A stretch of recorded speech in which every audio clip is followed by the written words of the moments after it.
இயேசுவின் நாமத்தினாலே இந்த நாளிலே கர்த்தருடைய சமூகத்தை கூடி வந்திருக்கிற உங்கள் யாவருக்கும் நன்றி நான் தெரிவித்துக் கொள்கிறேன். கர்த்தருடைய அவருடைய ஆசீர்வாதத்தை கர்த்தர் நடத்துவாராம். ஹல்லேலூயா.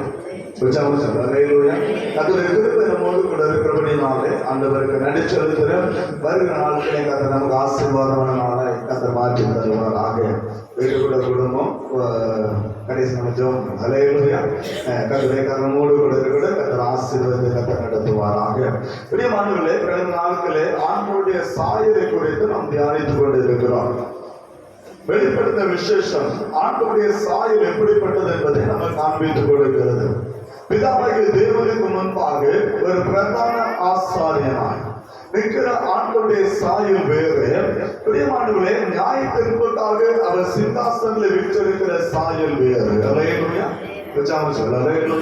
அவர் பிதாவின் வலது வருஷத்திலே அவர் இருக்கும்போது அவருடைய சாயல் அடிக்கப்பட்ட ஒரு ஆட்டுக்குட்டியை போல அவர் நின்று கொண்டிருக்கிறார். ஏனென்று சொன்னால் நம்முடைய பாவங்களுக்காக நம்முடைய அக்கிரமங்களுக்காக அவர் இன்றைக்கும் அவர் பரிந்து பேசுகிற தேவனாக அவர் இருந்து கொண்டிருக்கிறார். ஹல்லேலூயா. நம்முடைய பாவத்தின் நிமித்தமாக நம்முடைய அக்கிரமத்தின் நிமித்தமாக தேவனை விட்டு ஒவ்வொரு நாளும் பிரித்து போகிற நமக்காக அவர் பரிந்து பேசுகிற தேவனாக இன்றைக்கும் அவர் இருந்து கொண்டே இருக்கிறார். எபிரேயருக்கு பவுல் எழுதுவது அழகாக சொல்லுகிறார், கர்த்தருடைய இரத்தத்தை ஒவ்வொரு நாளும் நீங்களும் நானும் காலை கீழே போட்டு மிதித்துக் கொண்டிருக்கிறோம். ஆண்டவர் கல்வாரி சிலுவையிலே உங்களுக்காக எனக்காக சிந்தப்பட்ட ரத்தத்தை நீங்களும் நானும் காலை கீழே போட்டு நாம் மிதித்துக் கொண்டிருக்கிறோம். எப்படி? நம்முடைய பாவத்தின் நிமித்தமாக, நம்முடைய அக்கிரம நிமித்தமாக, நம்முடைய மீறுதல் நிமித்தமாக, கர்த்தருக்கு கீழ்ப்படியாத அந்த காரியம் நிமித்தமாக ஒவ்வொரு நாளும் ஆண்டவருடைய ரத்தத்தை காலை கீழே நாம் மிதித்துக் கொண்டிருக்கிறோம். அந்த விலையேற பெற்ற ரத்தம், உங்களுக்காக எனக்காக சிந்தப்பட்ட ரத்தம் இன்றைக்கும் பிதாவின் வலது வாசத்திலே நமக்காக இன்றைக்கும் அது பரிந்து பேசிக் கொண்டே இருக்கிறது. ஆனா அந்த ரத்தத்தை நாம் என்ன செய்கிறோம்? காலை கீழே போட்டு மிதித்துக் கொண்டிருக்கிறோம். ஆனாலும் என் ஆண்டவர் சொல்லுகிற ஒரே ஒரு வார்த்தை, இன்னும் ஒரு வருடம். இன்னும் ஒரு வருடம் நிற்கட்டும். அதை இன்னும் நான் என்ன செய்வேன்? பண்படுத்தும். இன்னும் ஒரு ஆண்டுக்கா அதை சொல்ல கனி கொடுக்கல, வெட்டி போடு, தேவையில்லை. இவ்வளவு சொல்லியாச்சு, கேட்கல, இனிய தேவையில்லை, வெட்டி போடு, அது தேவையில்லை. அந்த பூமியில இருக்க வேண்டாம். இது பிதாவுடைய தீர்ப்பு. ஆனா இயேசுடைய வார்த்தை என்ன? இன்றைக்கு பரிந்து பேசுகிறவராக அவர் இருக்கிறபடினால அவருடைய வார்த்தை என்ன? இன்னும் ஓராண்டு காலம் இருக்கட்டும், நான் இன்னும் அதை பண்படுத்துவேன், அது கனி கொடுக்கும் என்று சொல்லி இன்றைக்கும் அவர் எதிர்பார்த்து கொண்டே இருக்கிறார். ஹல்லேலூயா. இன்றைக்கும் அவர் எதிர்பார்த்து கொண்டிருக்கிறார். ஆனால் நாம் என்ன செய்கிறோம்? அந்த கனி கொடுக்கிற மரமா இன்றைக்கு நாம் மாறவில்லை. மாறாக ரத்தத்தை காலங்களை மிதிக்கிற ஜனமாக இன்றைக்கு மாறி போனோம் என்பதை மறந்துவிடக் கூடாது. ஆனால் சிங்காசனத்தில் வீற்றிருக்கிற ஆண்டவர் அவருடைய சாயல் வித்தியாசமானது. சிங்காசனத்தில் வீற்றிருக்கிற ஆண்டுடைய சாயல் வித்தியாசமானது. அங்கே அவர் அடிக்கப்பட்ட ஒரு ஆட்டுக்குட்டியை போல அல்ல. அங்கே ராஜாது ராஜனும் கர்த்தாதி கர்த்தனுங்கிற நாமம் தரித்தவரால் அவர் இந்த உலகத்தை ஆளும்படியான ஒரு ராஜாவாக அவர் வீற்றிருக்கிறார். அவருடைய சாயலை தான் யோவான் காண்கிறான். ஹல்லேலூயா. சிங்காசனத்தில் வீற்றிருக்கிற அவருடைய சாயலை அவன் காண்கிறான். அந்த சாயலை குறித்து ஒவ்வொரு வாரமாக அதை குறித்து நாம் தியானித்துக் கொண்டு இருக்கிறோம். அவருடைய சாயல் எப்படிப்பட்டது? அந்த சாயல் எதை நமக்கு வெளிப்படுத்துகிறது? அந்த சாயல் செய்ய போகிற காரியம் என்னென்பதை குறித்து நாம் ஆராய்ந்து பார்க்கும்படியான கிருபைகளை கர்த்தர் தந்தபடினாலே ஆண்டவருக்கு நன்றி செலுத்துகிறேன். கர்த்தர் அவரை ஆசீர்வதிப்பாராக. இன்றைக்கு ஒரு காரியத்தை, தேவ சாயல ஒரு காரியத்தை நான் உங்களோடு பகிர்ந்து கொள்ளும்படியாக இருக்கிறேன். வெளிப்படுத்தின விசேஷம் 1வது அதிகாரம். வெளிப்படுத்தின விசேஷம் 1வது அதிகாரம் 14வது வசனத்தை வாசிக்கலாம். அவருடைய வலது கரத்துல 7 நட்சத்திரங்களை எழுதி கொண்டிருந்தார். அவர் வாயிலிருந்து இருபுறமும் கருத்துள்ள பட்டயம் புறப்பட்டது. அவருடைய முகம் வல்லமையாய் பிரகாசிக்கிற சூரியனை போல் இருந்தது. ஹல்லேலூயா. 3 காரியம் வேதம் தெளிவாக 3 காரியத்தை சொல்கிறது. சிங்காசன வீற்றிருக்கிற ஆண்டவர் தம்முடைய வலது கரத்தில் 7 நட்சத்திரங்களை அவர் ஏந்தி கொண்டிருக்கிறார். நான் சொன்னேன், அந்த 7 நட்சத்திரமும் என் ஆண்டுடைய கருத்தில் இருக்கிற கர்த்தருடைய ஊழியக்காரன். அல்லேலூயா. அதனாலதான் ஊழியக்காரன் உறவு நினைச்சு விட செயல்பட கூடாது. கர்த்தர் அவரை பாதுகாக்கிறவர். கர்த்தர் ஒருவன் நடத்தினா ஊழியக்காரன் தேவனால் தேர்ந்தெடுக்கப்படுகிறான், மனிதனால் தேர்ந்தெடுக்கப்படுகிறவன் அல்ல. இந்த வருஷம் நீங்க பாத்தீங்கன்னா ஊழியம் சேர்ந்து அநேகர் அர்ப்பணிச்சிருப்பாங்க. நம்ம வயல அர்ப்பணம் பண்ணோம்னா என் பிள்ளை வளர்ந்த ஊழியத்தை அர்ப்பணிச்சிருக்கு நல்ல மனுஷன். நிறைய பேர் சொல்லுவாங்க ஊழியத்தை விட்டாங்கய்யா, ஆனா என்னால ஊழியத்தை தெரிஞ்சு விட போக எல்லாரும் ஊழியத்தை தெரிஞ்சு வர முடியாது. ஆரோனை போல் அழைக்கப்பட்டாலே இந்த கனமான ஊழியத்தை யாரும் நினைச்ச முடியாது, செய்ய முடியாது. அவன் தாளந்து இருக்குது இல்லையோ, அவன் தேவனால் தேர்ந்தெடுக்கப்பட்டவன். அல்லேலூயா. அவன் கர்த்தருடைய கருத்தில் இருக்க முடியும். வேதம் சொல்லுது, அவனுதான் அந்த ஊழியக்காரன் தான், நம்ம அற்பமா என்னக்கூடிய அந்த ஊழியக்காரன் தான் உங்களுடைய ஆத்மாவுக்கு உத்தரவாதியாக கர்த்தர் வைத்திருக்கிறார். அல்லேலூயா. அந்த ஊழியக்காரன் உங்க ஆத்மாவுக்கு உத்தரவு, நீங்க இல்லை, அந்த ஊழியக்காரன் உங்க ஆத்மாவுக்கு உத்தரவாதி. அவன் ஆண்டவருக்கு கடன் கொடுக்கணும். உங்க ஆத்மாக்களுக்கு கர்த்தர் அவனை தலைவராக கர்த்தர் வைத்திருக்கிறார். அதை குறித்து இந்த நாளுக்குள்ள நான் உங்களோடு கூட தெளிவாக வேத வசனத்தின் மூலமாக கொண்டு வருகிற வாக்கியத்தை தந்தபடினாலே ஆண்டவருக்கு நன்றி செலுத்துகிறேன். இன்றைக்கு அந்த வசனத்துடைய 2வது பகுதி சொல்லுகிறது, அவர் வாயிலிருந்து இருபுறம் கருப்புள்ள பட்டயம் அது புறப்பட்டது என்று வேதம் சொல்லுகிறது. அவர் வாயிலிருந்து இருபுறம் கருப்புள்ள பட்டயம் புறப்பட்டது என்று சொல்லி கர்த்தருடைய வேதம் நமக்கு சொல்லுகிற ஒரு காரியத்தை நீங்கள் நாம் அறிந்து கொள்ள முடியும். இந்த பட்டயம் என்பது தேவனுடைய வசனம் அல்ல, இது நியாய தீர்ப்புக்கான ஒரு பட்டயம். அல்லேலூயா. அது நியாய தீர்ப்புக்கான ஒரு பட்டயம். ஆனால் ஆண்டவராகிய இயேசு இந்த உலகத்தில் வாழும் போது அல்லது பிரியமான சிங்காசன வீற்றிருப்பதற்கு முன்பதாக பிதாவின் மடியில் செல்ல பிள்ளையாக இருக்கும்போது அவருடைய வாயில் வந்த வார்த்தை அது கிருபையின் வார்த்தையாக இருந்தது, அது உருவாக்குற வார்த்தையாக இருந்தது, அது மற்றவர்களை பிரியமான நடத்துகிற ஒரு வார்த்தையாக இருந்தது. அல்லேலூயா. அதுதான் பிரமாணம். எங்க ஆதியாகமத்தின் புத்தகத்தை நீங்க படிச்சு பாத்தீங்கன்னா நிறைய சொல்லுவாங்க ஆதியிலே தேவன் மட்டும்தான் இருந்தாலும் சொல்றேன். ஆதியிலே பிதா குமாரன் பரிசுத்த ஆவியானவர் ஒன்றாய் இருந்தார்கள். அல்லேலூயா. பிதா குமாரன் பரிசுத்த ஒன்றாய் இருந்தார்கள். 3 தன்மையிலே அவர்கள் வெளிப்பட்டார்கள். வேதம் நம்ம காண்பித்து கொடுக்கிறது. நீங்க யோவான் 15வது அதிகாரத்துக்கு வரணும்னு சொன்னா ஆண்டவர் அந்த திருத்துவத்தை இயேசு பேசுகிறார். யோவான் 15வது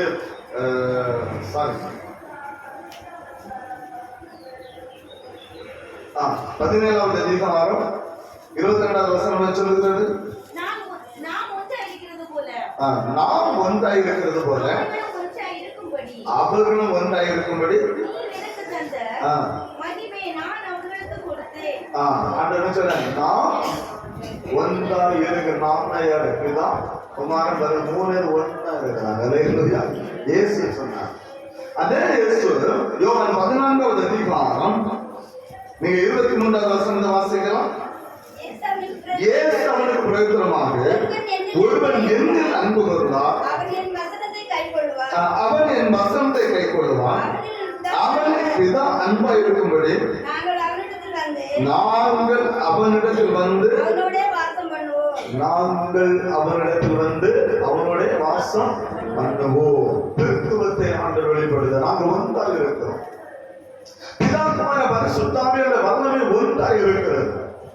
இதை எங்கே பார்க்கலாம் சொன்னா அப்போஸ்தலர் 10வது அதிகாரத்துல ஆண்டவருடைய ஊழியத்துல ஆண்டவர் எப்படி செயல்பட்டார் என்று சொல்லி வேதம் நமக்கு தெளிவாக காண்பிக்கிற ஒரு காரியத்தை நீங்க பார்க்கணும். அப்போஸ்தலர் 10வது அதிகாரம் 38வது வசனத்தை வாசிக்கலாம். நஸ்ராயி இயேசுவை தேவன் பரிசுத்த ஆவியினாலும் அப்போ இயேசுவை தேவன் பரிசுத்த ஆவியினாலும் வல்லமையினாலும் இப்ப இயேசுக்குள்ள இறந்திருக்கிறார். பரிசுத்தாவில இருக்கிறார் இல்லையா? தேவன் அதை கொடுக்கிறார். பரிசுத்தாவின் அபிஷேகம் அடுத்து என்ன சொல்லுது? இப்ப தேவன் யாரோட கூட இருக்கிறார்? பிசாசுகளில் அகப்பட்ட யாரையும் விடுவிக்கிறார், சுத்தி தேர்ந்தார். இப்ப தேவன் எங்க இருக்கிறார்? அவரோடு கூட இருக்கிறார். அல்லேலூயா. முதல்ல பரிசுத்த ஆவியானவர் அனுப்பி கொடுத்தார், 2வது அவர் என்ன செய்றார்? அதனால இயேசு சொன்னாரு, நாம் ஒன்றாக இருக்கிறது போல. அல்லேலூயா. நாம் ஒன்றாயிருக்கு. அப்போ திருத்துவம் அங்கே வெளிப்படுகிற ஒரு காரியத்தை நீங்கள் பார்க்க இதைத்தான் கர்த்தருடைய படைப்பிலே அது வெளிப்படுகிறது. நீங்கள் ஆதியாகமத்தின் புத்தகத்தை நீங்க பார்க்கும்போது சகல படைப்புகளை கர்த்தர் உருவாக்கும் போது நம்முடைய வார்த்தை கொண்டு கர்த்தர் உருவாக்குகிறார். பிதாவாகிய தேவன் ஒரு காரியத்தை உருவாக்க வேண்டும் என்று அவர் நினைக்கிறார். ஏனென்று சொன்னால் கடைசியாக மனிதனை கர்த்தர் படைக்கிறார். அந்த மனிதனுக்கு தேவையான எல்லாவற்றையும் இந்த உலகத்தை கொண்டு வர வேண்டும் என்று அவர் தீர்மானித்தபடினாலே அவர் ஒவ்வொரு காரியமாக படைக்கும் போது ஆண்டவரால் இயேசு வார்த்தையாக வெளியே வந்தார். அல்லேலூயா. ஆண்டவர் சொன்னாரு, வெளிச்சம் உண்டாக கடவுது. இப்ப வார்த்தை வெளியே வருது இல்லையா? அப்ப தேவனுடைய வாயிலிருந்து புறப்பட்ட வார்த்தை தான் யாரு? ஆண்டவராக இயேசு. அல்லேலூயா. தேவன் இருக்கிறாரு. இப்போ இயேசு வெளிப்படுறாரு. ஆவியானவர் கிரியை செய்கிறாரு. உருவாகிச்சு. அல்லேலூயா. அல்லேலூயா. படைப்புகளிலே திருத்துவம் வெளிப்படுகிறது. இந்த திருத்துவம் வெளிப்பட வேண்டும் என்று சொன்னால் வார்த்தை மிகவும் முக்கியமான ஒரு காரியமாக இருக்கிறது. அதை புரிந்து கொள்ள வேண்டும். இந்த திருத்துவம் வெளிவர வேண்டும் என்று சொன்னால் தேவனுடைய வார்த்தை மிகவும் முக்கியத்துவம் வாய்ந்த ஒரு காரியமாக இருக்கிறது. அந்த வார்த்தை அந்த நாட்களில் அது வெளியானது. எனவே தான் ஒவ்வொரு காரியத்தை கர்த்தர் உருவாக்குகிறார். நீங்க ஆதியாகமத்தின் புத்தகம் 1ஆம் அதிகாரம் 3, 6, 9, 11, 14, 15, 20, 24 வசனத்தை நீங்க வாசித்து பார்க்கும்போது ஒவ்வொரு வார்த்தையும் சொல்ல முன்னாக கடவுளை கர்த்தர் படைத்தது எல்லாம் தம்முடைய வார்த்தையினால் உருவாக்கினார். மனிதனை மாத்திரம் தம்முடைய கரத்தை கிரியினாலே கர்த்தர் படைத்தார். அல்லேலூயா. அல்லேலூயா. மனிதனை மாத்திரம் கர்த்தர் தம்முடைய கரத்தை கிரியினாலே படைத்தார். தன்னுடைய கரத்தை கிரியினாலே படைத்து தன்னுடைய வார்த்தை அவனுக்குள்ளே கர்த்தர் வைத்திருந்தார். அந்த வார்த்தை அவனை பரிசுத்தமாய் பாதுகாத்தது. அந்த வார்த்தை தான் தேவனுடைய மகிமை. அல்லேலூயா. அல்லேலூயா. நல்லா புரிஞ்சுக்கலாம். தெளிவாக நீங்கள் புரிந்து கொள்ள வேண்டும். திருத்துவம் வெளிப்படுகிறது. பிரியமானவர்களே, அந்த திருத்துவத்திலே வார்த்தை மிக முக்கியத்துவம் வாய்ந்ததாக இருக்கிறது. அந்த வார்த்தை பூமியில் உள்ள சகல காரியத்தை அந்த வார்த்தை படைத்தது. அந்த வார்த்தை ஆண்டவராய் இயேசு என்று சொல்லி வேதம் நம்ம கற்றுக் கொடுக்கிறது. யோவான் 1:1 வேதம் சொல்கிறது, ஆதியிலே வார்த்தை இருந்தது, அந்த வார்த்தை தேவனிடத்தில் இருந்தது, அந்த வார்த்தை தேவனாகவே இருந்தது. அல்லேலூயா. அவர் தேவனோடு இருந்தார். 2ஆம் வசனம் சொல்ல அவர் தேவனோடு இருந்தார். அந்த வார்த்தை படைப்பிலே அது வெளிப்பட ஆரம்பித்தது. அந்த வார்த்தை வெளிவந்தது. ஆவியானவருடைய கிரியை நடப்பித்தால் அது உருவாகிற்று. ஆனால் மனிதனை மாத்திரம் கர்த்தருடைய கரத்தின் கிரியை உருவாக்குகிறது. மண்ணினாலே கர்த்தர் மனிதனை உருவாக்கினார். உருவாக்கின ஆண்டவர் அந்த மனிதனை தம்முடைய வார்த்தையினாலே கர்த்தர் முடிசூட்டினார். அல்லேலூயா. அல்லேலூயா. அந்த வார்த்தை தான் தேவனுடைய மகிமை. சங்கீதம் 8 நீங்க பார்ப்பீங்க. 8:5 நினைக்கிறேன். சங்கீதம் 8வது சங்கீதம். நீர் அவனை தேவ தூதரிலும் சற்று சிறியவனாக்கினீர், மகிமையான கனத்தினாலும் அவனை முடிசூட்டி வைத்தீர். அல்லேலூயா. அப்ப மகிமையான கனத்து, அந்த மகிமை, அந்த வார்த்தை அந்த மகிமையாக வெளிப்பட்டது. அந்த வார்த்தை மனிதனுக்குள்ளே இருந்தது. ஆதி மனிதனுக்குள்ளே தேவனுடைய வார்த்தை இருந்தது. அந்த வார்த்தை இருந்தபடினாலே மகிமை அவனை சுற்றிலும் பிரகாசித்தது. அவர் பரிசுத்தமான ஒரு வாழ்க்கை வாழ ஆரம்பித்தார். அல்லேலூயா. அல்லேலூயா.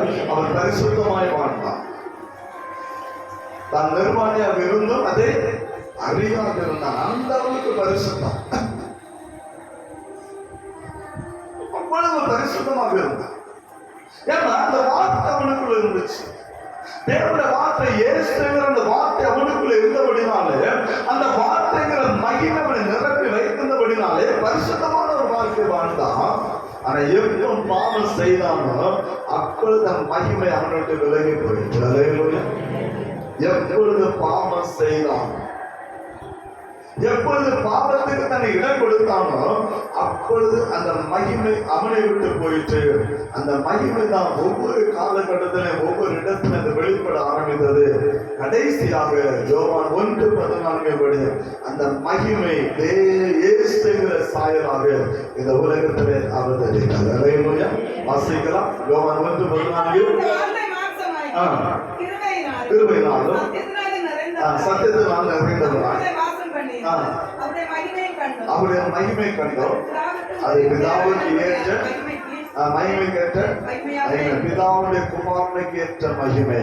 அதுதான் என் ஆண்டவராகிய இயேசு. அல்லேலூயா. உச்சரித்து சொல்லுங்க அல்லேலூயா. அந்த வார்த்தை நம் நடுவிலே கடந்து வந்தது.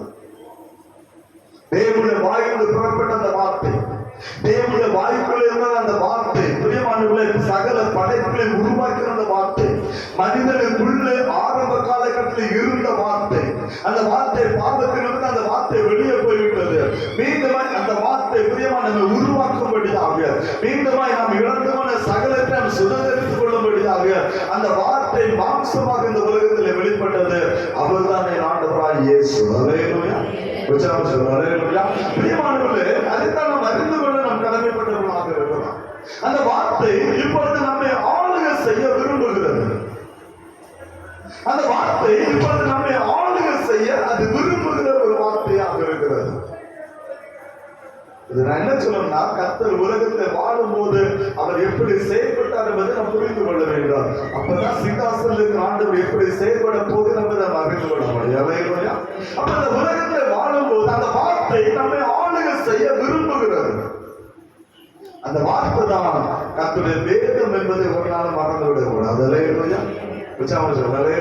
அப்ப இந்த வார்த்தை, தேவனுடைய வார்த்தை நம்மை ஆளுகை செய்ய விரும்புகிறது. நம்ம முற்றிலுமாய் ஆளுகை செய்ய விரும்புகிறது. நமக்குள்ள இருப்பது என்ன தெரியுமா? ஐம்புலன்கள். அல்லேலூயா. உலகம், மாமிச, பிசாசு என்று சொல்லி முச்சத்துருக்கள் இருப்பது போல மனிதனுக்குள்ளே இருப்பது ஆவி, ஆத்மா, சரீரம். இந்த ஆவி, ஆத்மா, சரீரம் ஐம்புலன்களாக பிரிக்கப்படுகிறது. ஒன்று கண், இன்னொன்று காது, இன்னொன்று மூக்கு, இன்னொன்று என்னது நாக்கு, இன்னொன்று நம்முடைய தோல், நம்முடைய சரீரம். இப்படி 5 விதமாக அது பிரிக்கப்படுகிற ஒரு காரணம். அதனாலதான் பிரியமானவர்களே, ஐம்புலன்களை அடக்கி ஆள வேண்டும் என்று சொல்லி நம்ம இந்த தமிழ்ல நம்ம படிப்போம். ஐம்புலன்களை நாம் அடக்கி ஆளுகிற பிள்ளைகளாக மாற வேண்டும். ஐம்புலன்களை கர்த்தர் நமக்கு தந்திருக்கிறார். இந்த ஐம்புலன்களையும் மிகவும் முக்கியமானது கண் என்பதை மறந்துவிடக்கூடாது. அதுதான் நம்ம பாதுகாக்கப்பட வேண்டிய ஒரு காரியம். அப்ப இந்த ஐம்புலன்களை நீங்க விடுப்பீங்கன்னு சொன்னா, கண் என்ன செய்யும்? கண் என்ன செய்யும்? காது என்ன செய்யும்? கேட்கும். மூக்கு என்ன செய்யும்? நாக்கு என்ன செய்யும்? சுவைக்கும். தோல் என்ன செய்யும்? தொடு உணர்வு நமக்கு என்ன செய்யும்? அது நமக்கு படும். இந்த ஐம்புலன்களும் பிரியமான உலகம் 3 காரியங்களுக்குள்ளே அதை அடக்கி வைத்திருக்கிறது. ஏன் நம்ம தேவனுடைய வார்த்தையை நம்ம ஆளுகை செய்யல? கர்த்தர் ஆளுகை செய்ய விரும்புகிறார். ஏன் அந்த வார்த்தை நம்ம இன்னைக்கு ஆளுகை செய்ய முடியல? ஏன் அந்த வார்த்தை இன்னைக்கு நமக்குள்ள முழுமையாக வந்து சேர முடியல? ஏன் இழந்துமான தேவன் ஏற்கனவே மனிதனுக்குள்ளே வாழ்ந்த வார்த்தை வைத்திருந்தாலே அந்த வார்த்தைங்கிற அந்த பரிசுத்தத்தை ஏன் நம்மளால காத்துக்கொள்ள முடியல? வேதம் கற்றுக் கொடுக்கும். இப்ப இந்த ஐம்புலன்கள்ல பைபிள் 3 காரியத்துக்குள்ளே அது உள்ளடக்குகிறது. எங்க தெரியுமா? வாசிக்கலாம். 1 யோவான் 2வது அதிகாரம், 1 யோவான் 2வது அதிகாரம் 15-16 வசனத்தை வாசிக்கலாம். உலகத்திலும் உலகத்தில் உள்ளவர்களிலும் அன்பு கூறாதீர்கள். ஒருவன் உலகத்தில் அன்பு கொண்டால் அவனது பிதாவின் அன்பு இல்லை. ஏனெனில் மாம்சத்தின் நிச்சயம், கண்கள் நிச்சயம், ஜீவனத்தின் பெருமையுமாகிய உலகத்தில் உள்ளவர்கள் எல்லாம் பிதாவினால் உண்டானதல்ல, இந்த உலகத்தினால் உண்டான ஒவ்வொரு காரியம், அந்த கண்கள் நிச்சயம், மாம்சத்தின் நிச்சயம், ஜீவனத்தின் பெருமை, இவையாவோ உலகத்திலிருந்து உண்டான ஒரு காரியம், இந்த பிதாவினால் உண்டான காரியம் அல்ல. ஆனா இந்த 3 காரியங்களும் நம்மை ஆளுகை செய்கிறபடினால கர்த்தருடைய வார்த்தை நம்ம என்ன செய்யணும்? ஆளுகை செய்ய முடியும். இந்த 3 நம்மை ஆளுகை செய்கிறது. நல்லா புரிந்து கொள்ள வேண்டும். இப்ப கண்கள் நான் சொன்னேன், கண்களை செய்து பார்க்கிறது. அது எது குறிக்கிறது? கண்கள் நிச்சயம் குறிக்கிறது. நல்ல காரியம் நடக்குது. எனக்கே பார்க்கிறோம், மொபைல் ஓபன் பண்றோம், மொபைல் ஓபன் பண்ணி நம்ம பார்க்கிறோம். நல்ல காரியம், கர்த்தருடைய வார்த்தை எல்லாம் இருக்குது, ஸ்தோத்திரம் இருக்குது, கர்த்தருடைய பாட்டு இருக்குது. என்னைக்காவது அதை கேட்கிறோமா? யூடியூப் ஓப்பன் பண்ணி என்னைக்காவது பார்க்கலாமா? போனாலே அந்த ஒரு ஷார்ட் ஃபிலிம் ஒன்று உண்டு, ஃபுல்லா அதுதான் பார்க்கணும். யோசிக்கலாம், ஃபுல்லா அங்கதான் ஓடும், கண்ணெல்லாம் அங்கதான் ஓடும். சத்தியத்தை அது நல்ல காரியம் உள்ளதா இருக்கு, ஆனா அதுக்குள்ள கண்ணு என்ன செய்யாது, போகவே போகாது. கண்களின் இச்சை பாவ செயலுக்கு நேராக இன்னைக்கு நம்முடைய கண்கள் இன்னைக்கு ஆளப்பட்டது. பாவம் நம்முடைய கண்களை ஆண்டு வைத்திருக்கிறது. நல்லா யோசிச்சிருப்பாங்க. இது கண்களின் சேவை குறிக்கிற ஒரு காது. இரண்டாவது, காது என்ன செய்கிறது? அது கேட்கிறது. அது எதை கேட்கிறது? பெருமையானவர்கள் அது கேட்டுக்கொண்டிருக்கிறது. உலகத்தை சொல்லி என்னது? எல்லா வார்த்தையும் கேட்குது. அது நல்ல வார்த்தை கெட்ட வார்த்தை அதெல்லாம் கிடையாது. சொல்லக்கூடிய எல்லாத்தையும் உள்வாங்கி வைத்துக் கொள்ளும். உள்வாங்கி வைத்துட்டு தன்னுடைய பெருமையை குறித்து என்ன செய்யும்? அது பேச ஆரம்பிக்கும். நல்லா கொஞ்சம் ஜீவனத்தின் பெருமை, ஜீவனத்தின் பெருமை குறித்து அங்கே கேட்கிற ஒரு காரியம். மீதி உள்ள 3 அவயங்களும் அது மாம்சத்தின் இச்சைக்குள்ளே அது கொண்டு போகும். மூக்கு எடுத்துக்காங்க, அது எதுக்கு பயன்படுது? புகழ்ந்து பார்க்க பயன்படுத்துறது. எது எடுத்தாலும் என்ன செய்வாங்க? உடனே எடுத்து மனக்கு தான் பார்ப்போம். மனக்குதான் நாகுதான். ஏன் நம்ம சாப்பாடு எடுத்து பாருங்க, காலில் வச்சுட்டு சாயங்காலம் வச்சாலும் எடுத்து ஒரு கரும்பு எடுத்து என்ன செய்வோம்? என்ன செய்வோம்? ஒரு மனத்துக்கு பார்ப்போம். வாடை அடிக்குதா, சோறு நல்லா இருக்குதா? இது பார்க்கணும் பார்க்கல, உண்மை சொல்லும். உடனே எது எடுத்தாலும் உடனே ஒரு மனத்து இருப்பான். பிள்ளைகள் எடுத்தா முட்டாய் எடுத்தா முட்டாய் ஒரு மனத்து பார்க்க என்ன மன அடிக்கு. எது நம்முடைய மாம்சத்துக்கு நம்முடைய சரீரத்துக்கு அது ஏற்றவர்களா இல்லையா என்பதை குறித்து அது அறிய அது பயன்படுகிறது. நாக்கு எதை செய்வது? சுவைக்கிறது. எதை சுவைக்கிறது? இந்த மாம்சத்துக்கு எது தேவை அதை மட்டும் சுவைக்கும். கசப்பான எதை நினைச்ச மாட்டோம், அதிகமா நினைச்ச மாட்டோம், எடுத்துக்கொள்ளலாம். அப்போ ஒவ்வொரு காலகட்டமும் ஒவ்வொரு காரியம் நம்முடைய சரீரம், இந்த கண்கள் நிச்சை, மாம்சத்தின் நிச்சை, ஜீவனத்தின் பெருமை, இந்த 3 காரியங்களுக்குள்ளே இன்றைக்கு நம்முடைய சரீரம் உள்ளடங்கி இருக்கிறபடினால்தான் கர்த்தருடைய வார்த்தை நம்மளை நினைச்ச முடியல, ஆளுகை செய்ய முடியாமல் போயிடுச்சு. கர்த்தருடைய வார்த்தை நம்ம நடுவே கடந்து வந்தாலும் நம்முடைய உள்ள அதை ஏற்றுக்கொள்ள மாட்டேங்குது. ஏற்கனவே நம்முடைய சரீரத்தோட 5 புலன்களும் இந்த உலகத்துக்கு அது அடிமையாக மாறிவிட்டது. உலகத்துடைய காரியங்களை கேட்கிறோம், உலகத்துடைய காரியங்களை பார்க்கிறோம், உலகத்துடைய காரியங்களை அனுபவிக்க வேண்டும் என்று சொல்ல நினைத்துக் கொண்டு இருக்கிறோம். பிரியமானவர்கள், இப்படிப்பட்ட காரியங்கள் உலகத்தில் உண்டான காரியத்துக்கு இன்னைக்கு மனிதன் அடிமையாகி போனபடினாலே பரலோகத்தில் தேவன் வாய்ந்து புறப்பட்ட அந்த வார்த்தை என்ன கீழ்ப்படிய முடியும். அந்த வார்த்தையை ஏற்றுக்கொள்ள முடியும். அந்த வார்த்தை நம்மளால் ஏற்றுக்கொள்ள முடியல. ஏன்னா நாங்க இப்படிதான் ஒரு வகையறைக்குள்ள நம்ம இருந்திருக்கோம்.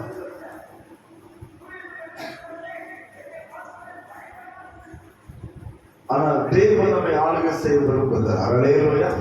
அந்த வார்த்தை, எந்த வார்த்தை ஆதி மனிதன் இழந்தானோ அந்த வார்த்தை நம்மை ஆளுகை செய்ய விரும்புகிறார். அந்த வார்த்தை நம்மை ஆளுகை செய்ய விரும்புகிற காரியத்தை நீங்கள் நான் புரிந்து கொள்ளுங்கள். அந்த வார்த்தை நம்மோடு கூட ஒவ்வொரு நாளும் பேசிக் கொண்டிருக்கிறது. ஒவ்வொரு நாள் அந்த வார்த்தை நம்மோடு கூட பேசிக்கொண்டு தான் இருக்கிறது. எங்க ஆளுநர் பைபிள் வாசனம் கேட்க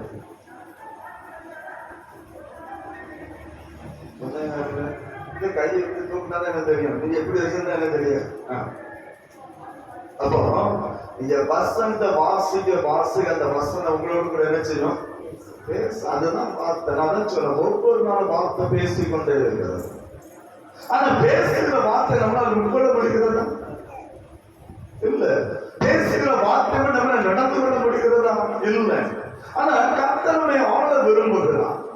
ஆதி மனிதன் எந்த பரிசுத்தமாய் வாழ விரும்பினானோ, ஆண்டவர் எந்த பரிசுத்தத்தை அவருடைய வாழ்க்கையை கத்த கொடுத்தாரோ அதே பரிசுத்தத்துக்குள்ளே நாம் வர வேண்டும் என்று சொல்லி கர்த்தர் விரும்புகிறார்.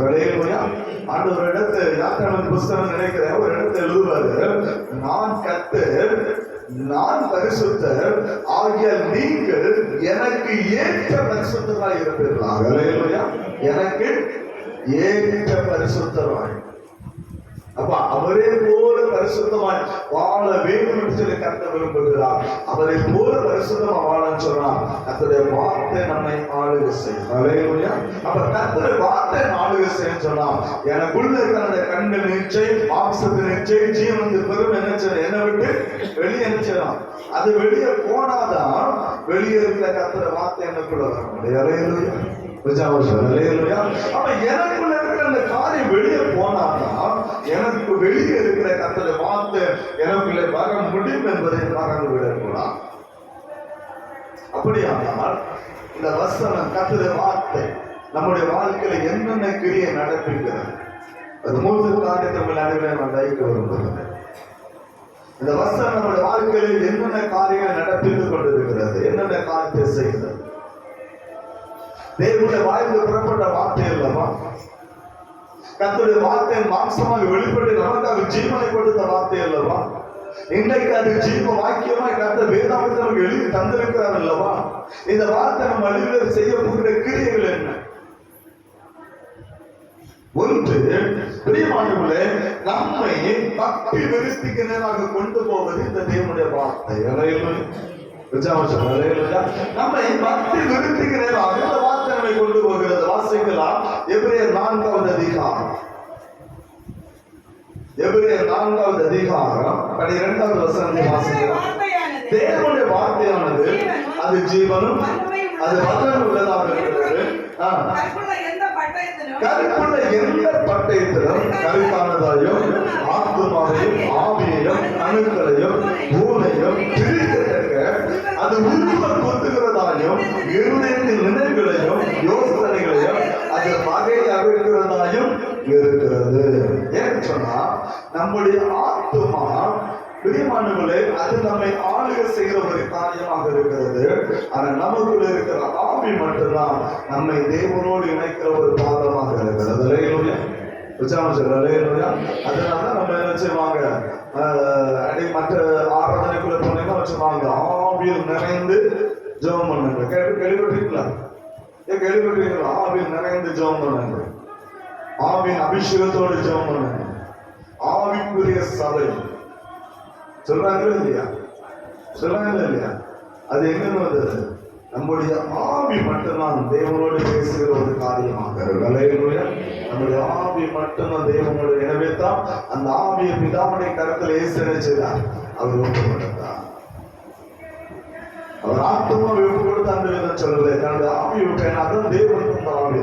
அதுதான் தேவனை நம்மை இணைக்கிற ஒரு பாலம். நம்முடைய ஆவி ஆத்மா சரீரத்துல நம்மையும் தேவனை இணைக்கிற ஒரே பாலம் ஆவி.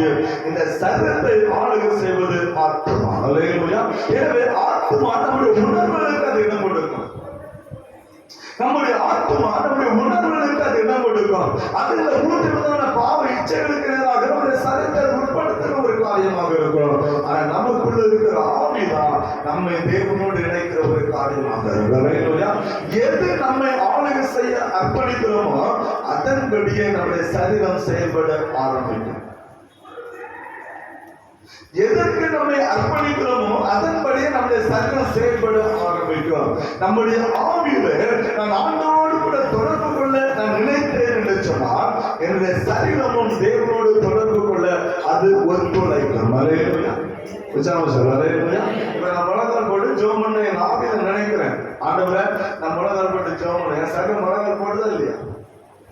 என் சரீரம் முழங்கால் போடுதா இல்லையா? நான் பைபிள் வாசிக்கணும்னு நான் நினைக்கிறேன், என் ஆவியில நான் நினைக்கிறேன். இந்த பைபிளை திறக்கும் போது என் கை அதை திறக்குதா இல்லையா? சரீரம் முத்திரப்பு தருதா இல்லையா? என் கண் அதை பார்க்குதா இல்லையா? என் வாய் பேசிட்டு அந்த வார்த்தையை படிக்குதா இல்லையா? அப்போ நான் என் ஆத்மா என்னை ஆளுகை செய்யும் போது உலகத்துக்குரிய சகல காரியமே என்னை ஆளுகை செய்கிற ஒரு காரியமாக இருக்கிறது. ஆனால் என்னுடைய ஆவி என் ஆண்டவரோடு கூட தொடர்பு கொள்ளக்கூடிய அந்த ஆவிக்கு நான் இடம் கொடுத்தேன் என்று சொன்னால் என்னுடைய சரீரம் அந்த ஆவிக்கு உட்படும், அது பரிசுத்தமாய் பார்க்கப்படும். எனவே தான் 12வது வசனத்தை வச்சிருக்காங்க. என்ன சொன்னான்? பெரியமானவர்களே, அது ஆத்மாவையும் ஆவியையும் கணுக்களை ஊனை என்ன செய்யும்? அது பிரிக்கத்தக்க அது உருவ குத்தி செல்லும். கர்த்தருடைய வார்த்தை அது நமக்குள்ள இருக்கிற ஆத்மாவையும் ஆவியை அது பிரிக்குமா? பிரிக்கும் போது, கர்த்தருடைய வார்த்தை பிரிக்கும் போது அந்த வார்த்தை நம்முடைய ஆவியோடு இணைந்து கொள்ளும். நாம் தேவனோடு தொடர்புள்ள பிள்ளைகளாக மாறுகிறோம். அல்லேலூயா. அங்கேதான் பக்தி விருத்தி உண்டாகிறது. அங்கேதான் வேதத்தை வாசிக்க வேண்டும் என்கிற எண்ணம் உருவாகிறது. அங்கேதான் முழங்கால் பிடிக்க வேண்டும் என்கிற எண்ணம் உருவாகிறது. அங்கேதான் பிரியமானவர்கள் தேவனோடு இணைய வேண்டும் என்கிற எண்ணம் உருவாகிறது. ஏன்னா என் தேவனுடைய வாயிலிருந்து புறப்பட்ட வார்த்தை என்னை தேவனுக்கு நேராக பிரித்து கொண்டு செல்கிறது. அதுதான் அவருடைய வார்த்தை. ஏன்னா அவர் நம்மை ஆளுகை செய்ய விரும்புகிறார். அந்த வார்த்தை பிரிக்கிறது. அதான் பவுல் எதிர இருக்கிறது. அந்த வார்த்தை எல்லாவற்றையும் பிரிக்கிறது. உருவ புத்தி சொல்லுகிறது. அது பிரித்து என் இருதயத்தின் நினைவு என்ன, என்னுடைய சிந்தனை என்ன, என்னுடைய காரியம் என்னன்னு சொல்லி அந்த வார்த்தையை வெளிப்படுத்த ஆரம்பிக்கிறது. அந்த வார்த்தை வெளிப்படுத்த ஆரம்பிக்கும் போது என் இருதயத்தின் அக்கிரம சிந்தை எனக்கு வெளிப்பட ஆரம்பிக்கிறது. நான் தேவனுடைய சமத்தை அறிக்கை பண்ணுகிறேன். கர்த்தரை பரிசுத்தமாக்கி அவருடைய பிள்ளையாக மாற்றிக் கொண்டிருக்கிறார். அதுதான் அவருடைய வார்த்தையினுடைய பலன். அதுதான் தேவனுடைய வாழ்ந்து புறப்படுகிற வார்த்தையினுடைய அந்த பலன். அது நம்மை பிரியமானவர்களே தேவனுடைய நியாயத்திற்கு முன்பதாக நம்மை அது பக்தி விருத்திக்கு நேராக ஒரு பரிசுத்தத்துக்கு நேராக கொண்டு போகிற ஒரு வார்த்தையாக அது இருக்கிறது என்பதை ஒரு நாள் இந்த மகன் விடக்கூடாது. இரண்டாவது நம்ம பார்ப்போம்னு சொன்னா அந்த வார்த்தை பிரியமானவர்களே சாத்தானை வெட்டி வீழ்த்தக்கூடிய ஒரு வார்த்தையாக இருக்கிறது. நமக்குள்ளே கிரியை செய்கிற சாத்தானுடைய சகல கிரியைகளையும் அது நிர்மூலமாக்குற ஒரு வார்த்தை. வேதத்தை வாசிக்கும் அறிந்து கொள்ள எபேசியர் 6வது அதிகாரம், எபேசியர் 6வது அதிகாரம் 17வது வசனத்தை வாசிக்கலாம். வெட்சண்யம் தலைச்சீராவையும் தேவ வசனமாகிய ஆவின் பட்டத்தையும் எதுக்கு எடுத்துக்கொள்ளணும்? 12வது வசனம். ஏனெனில் மாம்சத்தோடும் ரத்தத்தோடும் அல்ல, குறைத்தனங்களோடும் அதிகாரங்களோடும் பிரபஞ்சத்தின் அந்தகார லோகாதிபதிகளோடும் வான மண்டலம் உள்ள பொருளாத ஆவிகளின் சேனைகளோடும் நமக்கு போராட்டம் உண்டு. ஆகையால் தீங்கு நாளில் அவைகளை நீங்கள் எதிர்த்து நிற்கவும் சகலத்தை செய்து முடித்துள்ள நிற்கவும் திராணி உள்ளவர்களாகும்படி தேவனுடைய சர்வாயுத வர்க்கத்தை எடுத்துக் கொள்ளுங்க. ஏன்னா சாத்தானை ஜெயிக்கணும், தேவனுடைய சர்வாயுத வர்க்கம் வேணும். அந்த சர்வாயுத வர்க்கத்துல ஒண்ணுதான் தேவ வசனமாகிய ஆவியின் பட்டை. பட்டை இல்லாம யுத்தத்துக்கு போக முடியாது. நம்ம வீழ்த்தப்பட்டு விடுவோம். பட்டை இல்லாம யுத்தத்துக்கு போக நம்மளை வீழ்த்து போடுவாங்க. அப்போ நம்முடைய கருத்து யுத்தத்துக்கு ஒரு யுத்தம் நமக்கு இருக்கிறது. சாத்தானோடு நமக்கு ஒரு யுத்தம் இருக்கிறது. அந்த யுத்தத்தை மேற்கொள்ள சொன்னா நமக்கு தேவை பட்டயம். அந்த பட்டம் வேற ஒண்ணும் இல்லை, கர்த்தருடைய வார்த்தை மாத்திரம். நீங்க பாத்தீங்கன்னா உங்களுக்கு தெரியும், ஆண்டவராகிய இயேசு மத்தேயு 5வது அதிகாரத்துல பிரியமானவர்களே ஒரு சம்பவம் நடக்கிறது. மத்தேயு சுவிசேஷம் இங்க வரும்போது ஆண்டவருக்கு ஒரு சோதனை உருவாகிறது. மத்தேயு 4வது அதிகாரத்துல பிரியமானவர்களே ஆண்டவருக்கு ஒரு சோதனை உருவாகிறது. 40 நாள் உபவாசம் இருந்து அவர் வனாந்தரத்தில் உட்கார்ந்து கொண்டிருக்கிறார். அவருக்கு பசி உண்டாயிற்று. 40 நாள் தேவனோடு உறவை வைத்திருந்தார். 40 நாள் தேவனோட ஒரு உபவாசம் பண்ணி அவர் ஜெபிக்கிறவராக இருந்தார். இந்த 40 நாள் அந்த உபவாச தேவனோடு இருந்த அந்த உறவு முடிந்த உடனே இப்ப யார் வந்து நிற்கிறார்? பிசாசு வந்து நிற்கிறான். ஆண்டவர் பசி உண்டாயிற்று. அவன் என்ன சொன்னான் தெரியுமா? ஆண்டவரே என்ன சொன்ன 50வது வசனத்துல, நீ தேவனுடைய குமாரனானால் அப்படி சொல்லும் என்றார். அடுத்த ஆண்டவர் என்ன சொன்னார்? மாத்திரமல்ல பிழைப்பான் என்று அப்ப எழுதப்பட்ட வார்த்தை இயேசு நினைச்சார். சாத்தானை மேற்கொள்ள அவர் பயன்படுத்தினார். ஆனா அவனை வீழ்த்தக்கூடிய ஒரே பட்டயம் அவருடைய வசனம் மட்டும்தான். அதனாலதான் முதல் நம்ம கூட்டத்தை நான் சொல்லி தந்தேன் உங்களுக்கு. தேவனுடைய வார்த்தையின் வல்லமை, ரத்தத்தின் வல்லமை, அவருடைய நாமத்தின் வல்லமை நமக்குள்ள இருக்கும்போதுதான் உலகத்தை ஜெயிக்கிற பிள்ளைகளாக நீங்களும் நான் பார்க்க முடியும். அல்லேலூயா.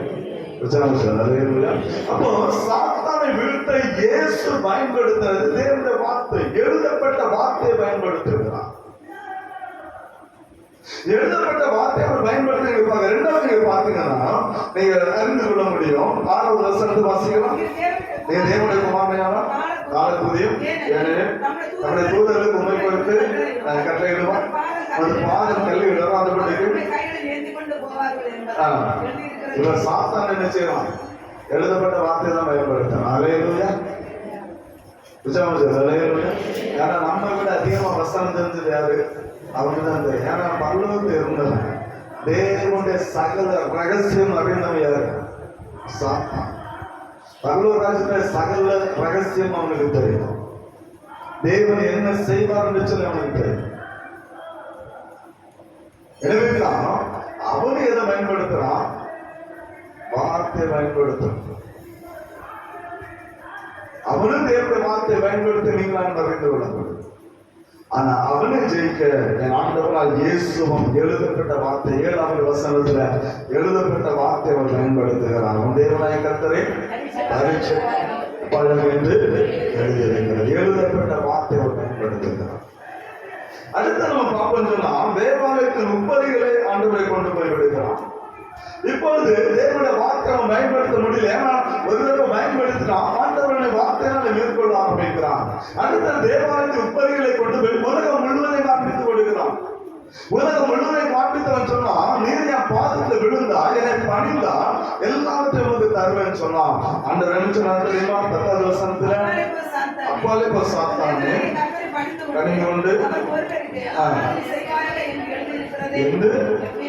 அப்போ கதை அடுத்த வருஷம் சொல்லுவாங்க. அப்பொழுது பிசாசு அவரை விட்டு அப்ப பிசாசாங்க போயிட்டான்.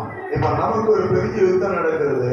அந்த யுத்தத்தை ஜெயிக்கணும் சொன்னா கர்த்தருடைய பட்டயம் நமக்கு தேவை.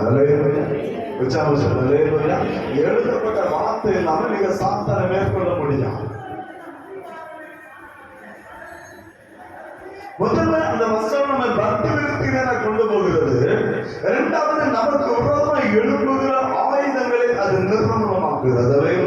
நமக்கு விரோதமாக சாத்தான் கொண்டு வருகிற சகல காரியங்களை நிர்மூலமாக்க வேண்டும் என்று சொன்னால் கர்த்தருடைய வசனம் நமக்குள்ள இருக்கும். அதான் நம்ம காண்பது. ஏசு அந்த வசனத்தை கொண்டுதான் சாத்தானை அவர் மேற்கொண்டார் என்பதை மறந்துவிடக் கூடாது.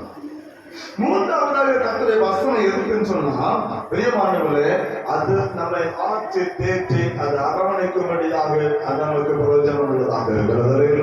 சங்கீதம் 107 நீங்க வருவீங்கன்னு சொன்னா 20வது வசனத்தை வாசிக்கலாம். 107:20 அவர் தம்முடைய வார்த்தையை அனுப்பி வசனத்தை அனுப்பி அவர்களை குணமாக்கி அவரை அழிவுக்கு கர்த்தனே செய்றாரு. நம்மை குணமாக்க சொன்னா அவர் வார்த்தை அனுப்பி நம்மை குணமாக்குகிறார். அவர் தம்முடைய வார்த்தையை அனுப்பி நம்மை குணமாக்குகிறார். அவர் தம்முடைய வார்த்தையை அனுப்பி நம்மை உருவாக்குகிறார். நம்முடைய ஆத்மாவை அழிவுக்கு பாதுகாப்பது கர்த்தருடைய வார்த்தை மாத்திரம். அந்த வார்த்தை இந்த காரியம் மூன்றை செய்வது கர்த்தருடைய வசனம் என்கிற இந்த பட்டை அடையணும். அப்ப வேத வசனங்கிற பட்டை எங்க இருக்கணும்? எனக்குள்ள. அது என்னை ஆளுகை செய்யும்.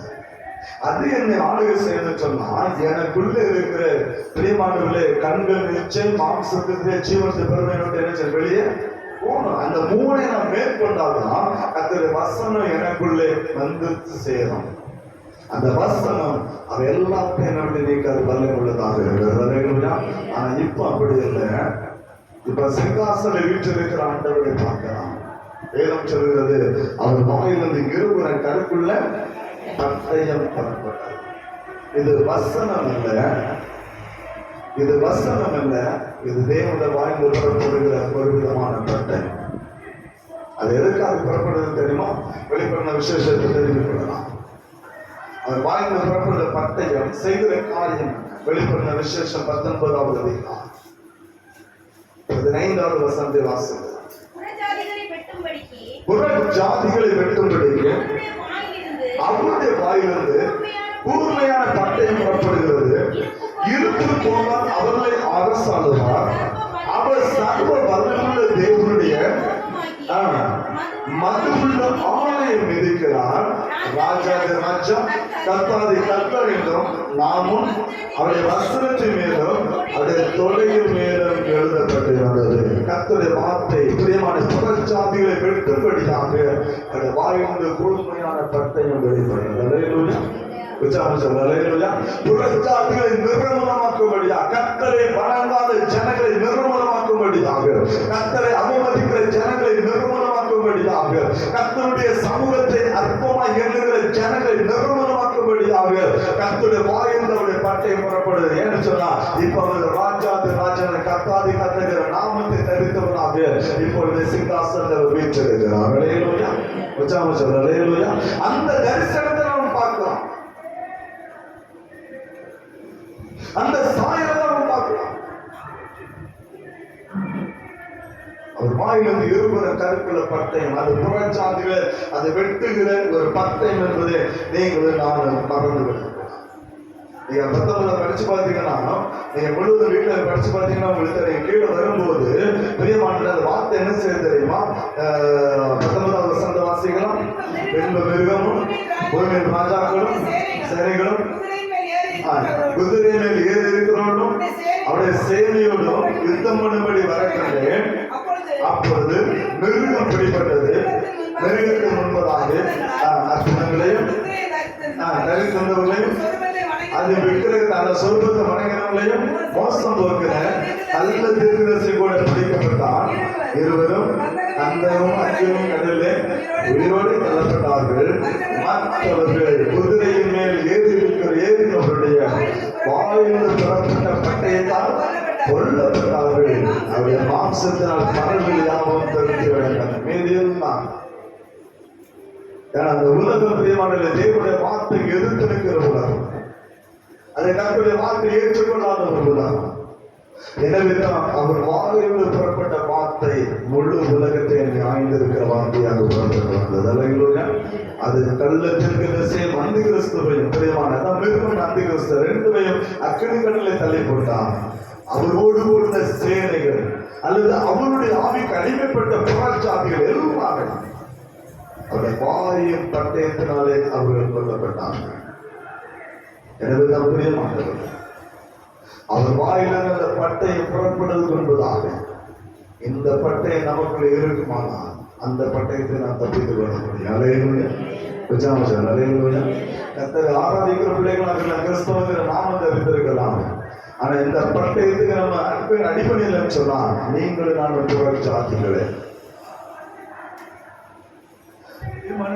நமக்கு கற்றுக் கொடுக்கிற ஒரு மகிமையான ஒரு காரியம்.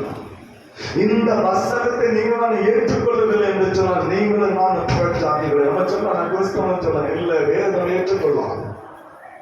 இந்த வார்த்தைப்படி நீங்களா நடக்கலன்னு சொன்னா இந்த வார்த்தை நம்மளோட ஆளுகை செய்யணும். நம்முடைய கருத்துல கத்த தந்த இந்த தேவனுடைய வார்த்தைகள் இந்த பட்டை நம்ம ஆளுகை செய்யவில்லை என்று சொன்னால் நீங்களும் நானும் புறச்சாதிகளே.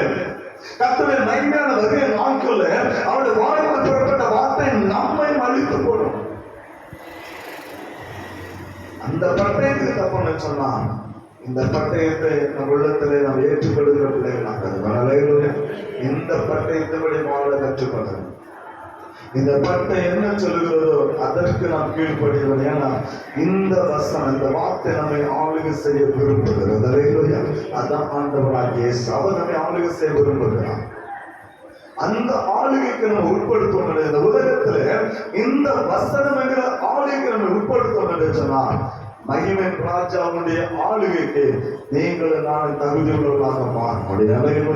அப்படிப்பட்ட ஒரு வாக்கியத்தை கத்த நமக்கு தரணும். எனவே தான் ஒவ்வொரு நாளும் வேதத்தை கேளாத ஜபம் கத்தருக்கு அருள்வான். வசனத்தில் நடுக்கிறவனையே நோய் கொடுப்பான்.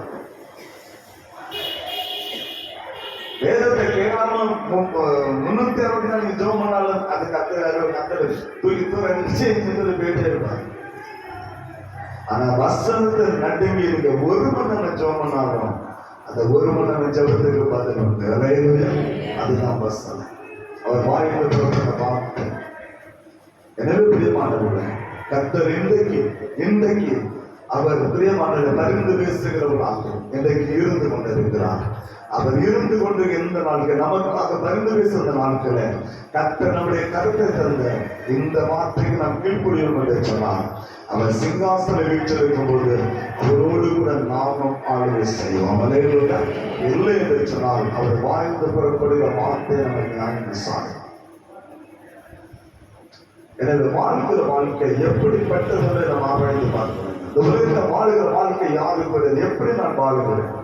என் ஆவி ஆத்ம சரீரத்தை யார் ஆளுகை செய்கிறார்? அது கர்த்தருடைய வார்த்தையா அல்லது புலகமா? கர்த்தருடைய வார்த்தை ஆளுகை செய்யுமானால் நீங்கள் நான் ஆசீர்வதிக்கப்பட்ட ஜனமாக இருக்கும். எனவே பிரியமானவர்களே, ஒவ்வொரு நாளும் கர்த்தருடைய வார்த்தைக்கு செல்கிறோம். கர்த்தருடைய வார்த்தைக்கு இடம் கொடுங்க. அந்த வார்த்தை நம்ம ஆளுகை செய்யணும். அந்த வார்த்தைகளை நடத்தும். அந்த வார்த்தைகளை பாதுகாக்கும். அது உங்களை பிரியமான குணமாக்கும். அந்த வார்த்தை உங்கள் ஆத்மாவை உயர்த்திருக்கும். அப்படிப்பட்ட வாக்கியத்தை கர்த்தர் நமக்கு தரும்படியாக அவருடைய சமுதாய அர்ப்பணித்து வந்து சொன்னோமா, அவர் நம்மை ஆசீர்வதித்து நடத்துவாராக. ஆமென். ஜெபம் செய்வோம்.